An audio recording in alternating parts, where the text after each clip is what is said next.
Wednesday season 1 की शुरुआत होती है वेंसडे एडम्स से, जो एक गॉथिक और संगीन मॉर्बिडली क्यूरियोसिटी रखने वाली हाई स्कूल स्टूडेंट है जिसके पास जहनी सलाहियत साइकिक एबिलिटीज हैं।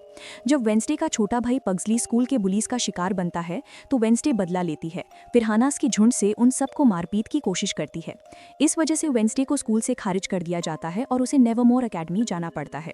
ये एक छोटा शहर जेरिको में है जहाँ उसके पेरेंट्स गोमेज और मोटिसिया कई दहाई पहले पहली बार मिले और प्यार हुआ था।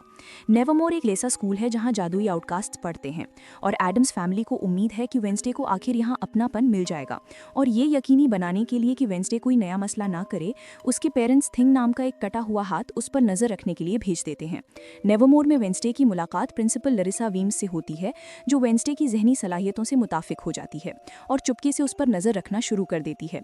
वेंसडे की नई रूममेट एनेट सिनक्लेयर है, जो वेयरवुल्फ है। उसका बबली मिजाज पहले वेंसडे के संजीदा मिजाज से टकराता है, लेकिन आखिर में वो दोनों बेहतरीन दोस्त बन जाते हैं। वेंसडे जल्द ही मशहूर लड़की बियांका से कश्मकश में आ जाती है, जिसका एक्स बॉयफ्रेंड जेवियर वेंसडे का पुराना दोस्त है। Wednesday botany teacher miss Thornhill से भी दोस्ती करती है, जो नेवरमोर की स्टाफ की वाहिद इंसानी मेंबर है। स्कूल में रहते हुए वेंसडे को डॉक्टर वैलेरी किनबॉट के साथ थेरेपी सेशंस में भी जाना पड़ता है। अपने नए स्कूल से नाखुश वेंसडे भाग जाने की साजिश बनाना शुरू कर देती है। जब वो एक यंग बरिस्टा टाइलर से मिलती है तो उन दोनों में रोमांटिक जज्बात पैदा होते हैं और टाइलर वेंसडे के भागने के मंसूबे में मदद करने के लिए मान जाता है। बदकिस्मती से टाइलर का बाप शेरिफ गैल्पिन टाइलर को वेंसडे से दूर रहने की चेतावनी देता है, क्योंकि वो मानता है कि वेंसडे के बाप गोमेज ने कई दहाई पहले नेवरमोर में कत्ल किया था। इससे पहले कि वेंसडे भाग सके, उसे अपने क्लासमेट रोवन की मौत का विजन आता है और वो उसे बचाने की कोशिश करती है। अजीब बात यह है कि रोवन वेंसडे को मारपीट की कोशिश करता है। वो ये सब उस पेशेंट गोई की वजह से कर रहा था जो उसकी माँ ने कई दहाई पहले देखी थी, जिसमें वेंसडे को एक ऐसी जंग लड़ते हुए बताया गया था जो पूरे स्कूल को तबाह कर देगी। लेकिन इससे पहले कि वो वेंसडे का कत्ल कर पाए, उसे एक राजदार मॉन्स्टर हमला करके मार देता है। वेंसडे शेरिफ गैल्पिन को चेतावनी देती है कि एक मॉन्स्टर ने रोवन को मारा है, लेकिन हाल ही में हुए कई मॉन्स्टर हमलों के बावजूद गैल्पिन वेंसडे की बात को संजीदगी से नहीं लेता। पुलिस की लापरवाही, इनएक्शन की वजह से मॉन्स्टर दोबारा हमला करता है। इस बार वो वेंसडे के दोस्त यूजीन को सख्त जख्मी यानी ग्रेवली इंजरिंग कर देता है, जिसे जान बचाने की उम्मीद में फौरन अस्पताल ले जाया जाता है। इसलिए वेंसडे रोवन की मौत की तहकीक खुद ही शुरू कर देती है। ये उसे इस राज की तरफ ले जाता है कि पेशेंट गोई की शुरुआत नाइटशेड सोसाइटी से हुई थी, जो आउटकास्ट ने भेदभाव के खिलाफ लड़ने के लिए और इंसानों के साथ बराबरी यानी इक्वालिटी हासिल करने के लिए बनाई थी। नाइटशेड्स का मौजूदा मेंबर जेवियर है और वेंसडे को उनके साथ शामिल होने की दावत देता है, लेकिन दूसरी मेंबर बियांका इस ख्याल को मुस्तरद कर देती है।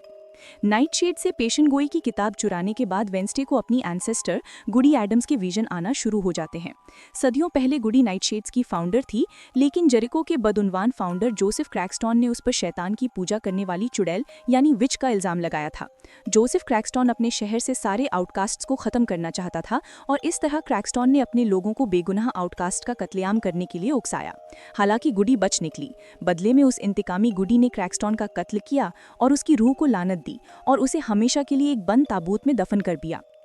वेंसडे के पेरेंट्स गोमेज और मोटिसिया नेवरमोर में अपनी बेटी से मिलने आते हैं। हालांकि उनके खानदानी मिलाप में रुकावट आ जाती है, क्योंकि शेरिफ गैल्पिन गोमेज को गैरेट गेट्स नाम के एक आदमी के कत्ल के इल्जाम में गिरफ्तार कर लेता है, कई दहाई पहले का कत्ल। गोमेज वेंसडे से इकरार करता है कि उसने ये इल्जाम मोटिसिया को बचाने के लिए अपने सर ले लिया था। गैरेट गेट्स ही असली कातिल था। गैरेट गेट्स जोसेफ क्रैक्सटन की नस्ल से था, जिसने आउटकास्ट से नफरत की वजह से पूरे नेवरमोर स्टूडेंट्स को जहर देने की कोशिश की थी। जब वेंसडे और मोटिसिया को इस फेल का सबूत मिलता है तो गोमेज को जेल से रिहा कर दिया जाता है। वेंसडे को तभी गुडी एडम्स के विजन आना शुरू हो जाते हैं, जो उसे गेट्स मैनर की तहकीक करने की हिदायत करती है और इस तरह वो एनेट और टाइलर की मदद लेती है।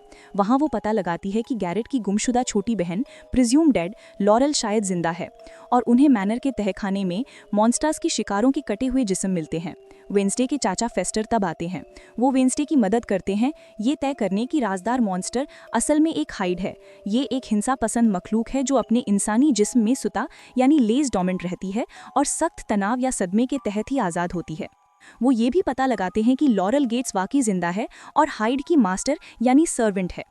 जब वेंसडे एक्सेवियर को डॉक्टर किनबॉट के साथ चुपके से मिलते देखती है तो उसे शक होता है कि एक्सेवियर ही हाइड है। लेकिन जब वेंसडे अपने बॉयफ्रेंड टाइलर को बोसा देती है तो उसे एक विजन आता है जो पुख्ता करता है कि वो ही मॉन्स्टर है। इस तरह वो टाइलर को पकड़ के उसे गिरफ्तार करवा देती है, जहां वो अफसोस के साथ अपने सारे कत्ल की तस्दीक करता है। वेंसडे और प्रिंसिपल विलियम्स फिर अस्पताल में ठीक हो रहे यूजीन से मिलते हैं, जो ये इंकिशाफ करता है कि उसने हमले से पहले मिस थॉर्नहिल को देखा था। वेंसडे और विलियम्स थॉर्नहिल का सामना करते हैं।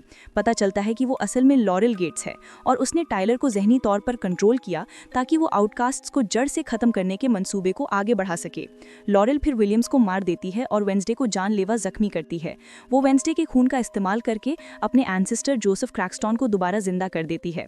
वेंसडे को मरने के लिए छोड़ दिया जाता है, जबकि क्रैक्सटन, लॉरेल और ज़हनी तौर पर काबू किया गया टाइलर नेवरमोर की तरफ दौड़ते हैं ताकि वहां के स्टूडेंट्स का कत्लेआम कर सकें। आखिरी वक्त में मरती हुई वेंसडे के पास गुडी की स्पिरिट आती है जो उसे शिफा देती है। ये उसकी आखिरी नेक अमल था, इससे पहले कि वो हमेशा के लिए आखिरत की तरफ चली जाए। सीजन के इख्तिताम पर नेवरमोर में पेशन गोई वाली जंग शुरू होती है। एनेड एक वेयरवुल्फ में तब्दील हो जाती है और हाइड टाइलर को शिकस्त देती है, जबकि वेंसडे अपनी राइवल बियांका के साथ मिलकर दोबारा जिंदा हुए क्रैक्सटन को मार देती है। जब एक गुस्से से भरी लॉरेल वेंसडे को अपने मंसूबे बर्बाद करने पर मारपीट की कोशिश करती है तो यूजीन आता है और दुश्मन को हमेशा के लिए हराने में मदद करता है। आखिर में नेवरमोर एकेडमी को इस सेमेस्टर के लिए बंद कर दिया जाता है और वेंसडे अपने खानदान के पास वापस चली जाती है। हालांकि एक राजदार शख्स उसे एक पैगाम भेजता है जो उसे चेतावनी देता है कि उस पर नजर रखी जा रही है।